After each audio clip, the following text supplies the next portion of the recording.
Sir, ये घटनाक्रम फालूदा में हत्या वाला हुआ, क्या घटनाक्रम हो रहा है और ये जो लोग विरोध प्रदर्शन कर रहे हैं, हाईवे जाम कर रहे हैं?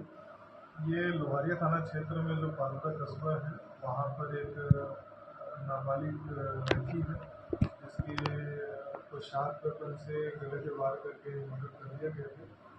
और घटनास्थल का निरीक्षण मेरे द्वारा स्वयं किया गया। एफएसएल टीम और जो एमओबी टीम है उसने जो साक्ष्य वहाँ से जुटाए हैं, इस पर अनुसंधान करके और मुझे पकड़ा गया। सर, लोग विरोध प्रदर्शन कर रहे हैं, हत्यारे की मांग को लेकर पोस्टमार्टम भी नहीं करने दे रहे हैं।